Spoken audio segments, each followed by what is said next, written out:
Hello everyone, hi welcome back to our channel.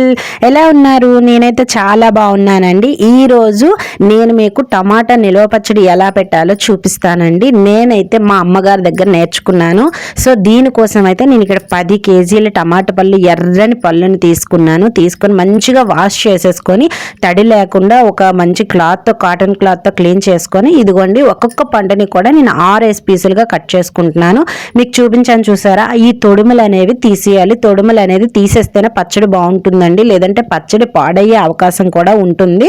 ఇక్కడ ఉన్న టమాటీలు అన్నిటిని కూడా నేను అలాగే అన్ని 6 ముక్కలుగా కట్ చేసుకొని మనం ఏ డబ్బాలు అయితే వేసుకుంటామో ఆ డబ్బాలు కూడా తడి ఉండకూడదు, పండుగ కూడా తడి ఉండకూడదు. మరీ చెప్తున్నానండి, గుర్తుంచుకోండి.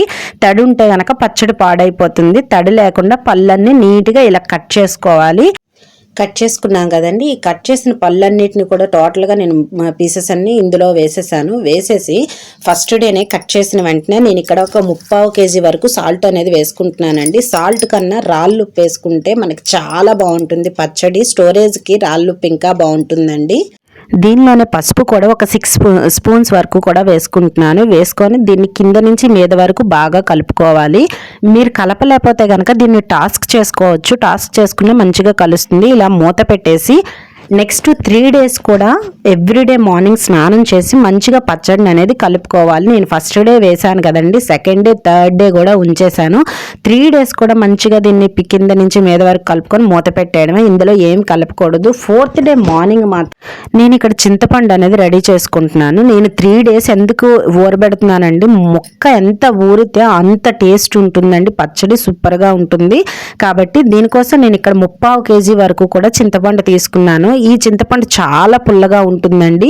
అయితే ఈ చింతపండులోని ఆ ఉట్టెలు అలాగే పిక్క రెండింటిని సపరేట్ చేసేసుకోవాలి. సపరేట్ చేసి మనం పక్కన పెట్టుకొని 4th డేని మనం ఓపెన్ చేసి మరొక్కసారి కలుపుకొని దీంట్లోనున్న ఇప్పుడు మన ఈ పీసెస్ అయితే ఉన్నాయి కదా, టమాటీని మొత్తం ఇలా పిండేసి టమాటీ ముక్కల్ని మాత్రమే సపరేట్ చేసుకొని ఒక దాంట్లోకి వేసుకోవాలి. ఇలా సపరేట్ చేసిన దాంట్లో మనకు జ్యూస్ అనేది లాస్ట్లో ఉండిపోతుంది కదా, ఆ జ్యూస్ అంతట్లో కూడా నేను ఈ చింతపండుని కలిపేస్తున్నాను. అయితే మీరు ఈ పచ్చడి కోసం ఎర్రటి పళ్ళని తీసుకుంటే టేస్ట్ చాలా బాగుంటుందండి. ఎర్రగా మచ్చలు లేనివి తీసుకోండి. అలాగే పచ్చిపళ్ళు ఉంటాయి కదా, చాలామంది పచ్చిపళ్ళు కూడా పెడతారు, దాని టేస్ట్ వేరేగా ఉంటుందండి. కాబట్టి మంచి పళ్ళు సెలెక్ట్ చేసి తీసుకోండి. అయితే దీంట్లో ఫైనల్గా చింతపండు అంతా కూడా ఈ జ్యూస్లో కలిపేశాను. ఇప్పుడు మనం ఇదేం చేయాలంటే ఎర్రటి ఎండలో మీ దగ్గర ఏదైనా క్లాత్ ఉంటే, క్లాత్ కన్నా కవర్ ఏదైనా ఉంటే బెస్ట్ అండి. ఎందుకంటే దీని వాటర్ కంటెంట్ అంతా అది అబ్జర్వ్ చేసుకుంటుంది. కాబట్టి మనం ఒక కవర్ తీసుకొని కవర్ మీద పల్చగా ఇలా పరిచేసుకొని అలాగే ఈ జ్యూస్ని కూడా వేసేసుకోవాలి. డస్ట్ ఏమి పడకుండా నేను పైన కవర్ చేయడానికి వేసుకున్నాను. ఎండ చూసారా ఎంత బాగుందో. సాయంత్రం చూసేసరికి ఆల్మోస్ట్ బాగా క్రంచీగా అయిపోయండి. అంత బాగా కూడా ఎండాయి. మీరు జ్యూసెస్ కూడా చూడొచ్చు. ఇలా నేను జస్ట్ ఇక్కడ 2 డేస్ మాత్రమే, ఎక్కువైతే ఉంచలేదండి. 2 డేస్ అంటే ఫస్ట్ డే మనకి ఇలా ఎండిపోయిన వెంటనే మళ్ళీ జ్యూసులు నేను రెండిట్లో సపరేట్ చేసుకున్నాను, త్వరగా ఎండుతాయని. చింతపండుతో కలిపి ఉన్నది ఒక టబ్బులో వేసేసుకోవాలి. అలాగే ఈ పీసెస్ అన్ని కూడా సపరేట్గా ఉంచుకోవాలి. మరలా second day same as it ఈస్గా నేను ఎండబెట్టుకున్నాను. ఎండబెట్టిన తర్వాత చూడండి ఇక్కడ ఎంత క్రిస్పీగా అయితే మనకు 2 డేస్లోనే క్రిస్పీగా ఇవి టమాటాలు అయితే ఎండిపోయాయి. ఎండిన తర్వాత వీటిని సపరేట్గా మిక్సీ చేసుకోవాలండి. మిక్సీ మీకు అవసరం లేదు, బాగానే మాత్రం పీసులు ఉండాలంటే మీరు డైరెక్ట్గా అలా కూడా వేసేసుకోవచ్చు. నేను కొంచెం మిక్సీ చేసుకుందామని మిక్సీ అయితే చేసుకుంటున్నాను. ఇలా నాకు 2 టైమ్స్ మిక్సీ చేసుకోవడానికి వచ్చింది. ఈ టమాటా ఉన్న పీసులన్నీ కూడా నేను మిక్సీ చేసేసాను. మిక్సీ చేసిన తర్వాత మనకి ఇందులోనే చింతపండు మనము జ్యూస్లో అయితే వేసుకున్నాం కదా, ఆ చింతపండును కూడా మనం మిక్సీ చేసేసుకోవాలండి. ఆ పీసెస్లా ఉంటే మనకు తినడానికి బాగోదు. కాబట్టి ఆ చింతపండుని కూడా నేను ఇక్కడ చూపిస్తున్నాను చూడండి. ఈ జ్యూస్ నుంచి ఈ చింతపండుని సపరేట్ అనేది చేసుకుంటున్నాను. సపరేట్ చేసుకొని దీన్ని కూడా మిక్సీ చేసేసుకుందాము. అయితే ఒక్కసారి మళ్ళీ చెప్తున్నాను, గుర్తుంచుకోండి. తడి అనేది ఎక్కడా తగలకూడదండి. మీరు వేసుకునే మిక్సీ గిన్నెలో కూడా తడి లేకుండా ఎండలో పెట్టి మీరు యూస్ చేసుకోండి. నెక్స్ట్ మనకి సంవత్సరం అంతా నిలవ ఉంటుంది, పాడవకుండా మంచిగా ఉంటుంది. అయితే మన ఫైనల్గా ఈ పేస్ట్ అనేది రెడీ అయిపోయింది కదా, ఈ రెండింటిని కూడా ఒక దగ్గర వేసుకొని మనకి మీరు 1 డే మనం జ్యూస్ అనేది ఎండలో పెట్టాం కదా 2 డేస్, అది చూడండి ఎంత థిక్గా ఎంత మంచిగా వచ్చిందో. ఇప్పుడు ఈ జ్యూస్లోనే మనం ఈ రెండు కూడా మిక్స్ చేసుకోవాలి. చింతపండు అలాగే మనం టమాటీని కూడా వేసుకున్నాం కదా, ఈ రెండింటిని కూడా బాగా కలుపుకోవాలి. ఆ జ్యూస్లో ఇది కలిసిపోయేటట్టుగా కలుపుకోవాలన్నమాట. నేను దీనికోసం వెల్లుల్లిపాయలు అనేవి నేను ఇక్కడ ఒక 500 గ్రామ్స్ అంటే అర కేజీ వరకు తీసుకున్నాను. మీకు వద్దు అనుకుంటే మీరు అంత వేసుకోవాల్సిన అవసరం లేదండి. నేను ఇక్కడ ఎందుకు వేసుకున్నానంటే మా వెల్లుల్లిపాయలు కొంచెం తడి వెల్లుల్లిపాయలు, అవి బరువు ఎక్కువగా తూగుతాయి కాబట్టి. అయితే వెల్లుల్లిపాయలను ఎప్పుడూ కూడా తీసుకొని వాటిని తొక్క అనేది తీసేసి 1 డే ముందే ఎండలో కొంచెం లైట్గా ఎండబెట్టుకోండి. దాంట్లో ఉన్న తడి కూడా పోతుంది. ఆ తడి ఉన్నా సరే పచ్చడి పాడైపోతుందండి. అందుకు నేను వెల్లుల్లిపాయల గురించి కూడా సపరేట్గా చెప్తున్నాను. నెక్స్ట్ దీంట్లోని మన టేస్ట్కి తగినంత కారం అనేది వేసుకోవాలి. కారం కూడా కొంచెం ఎక్కువే వేసుకోండి. పచ్చడిలో కారం ఉంటేనే టేస్ట్ బాగుంటుంది.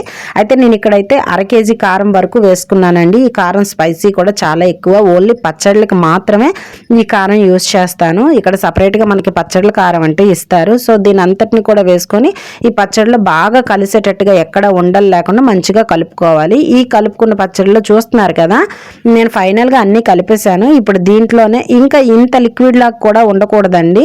అయితే దీంట్లో ఇంకా మనం మెంతులు ఆవాల పొడి అనేది వేసుకోవాలి. దానికోసం కూడా ఒక కడాయి పెట్టుకొని ఆ కడాయిలో నేను ఇక్కడ మెంతుల్ని ఒక 3.5 స్పూన్ల వరకు వేసుకున్నానండి. అలాగే ఆవాలు కూడా ఒక 10 స్పూన్స్ వరకు వేసుకున్నాను. మీరు ఒక కేజీకి 1 స్పూన్ చొప్పున ఆవాలు అనేది వేసుకోండి, లేదా ఇంకో 2 స్పూన్స్ ఎక్స్ట్రా వేసుకున్నా పర్వాలేదు. నాకు ఇక్కడ ఇవి పర్ఫెక్ట్గా ఉంటాయి అనిపించి నేను ఇంత వేసుకున్నాను. 10 స్పూన్స్ ఆవాలు, 4 స్పూన్స్ మెంతులు వేసుకొని బాగా ఫ్రై చేసుకొని వీటిని కూడా చల్లారిన తర్వాత మిక్సీ చేసుకొని అది కూడా ఈ పచ్చడిలో మనం కలిపేసుకోవాలి. కలిపేసుకున్న తర్వాత మనకు బాగా మిక్స్ చేసుకోవాలి. మీకు చూడండి, చూస్తుంటే ఇంకొంచెం బాగా పచ్చడి ఇంకా కొంచెం లిక్విడ్ లాగా అనిపిస్తుంది కదా.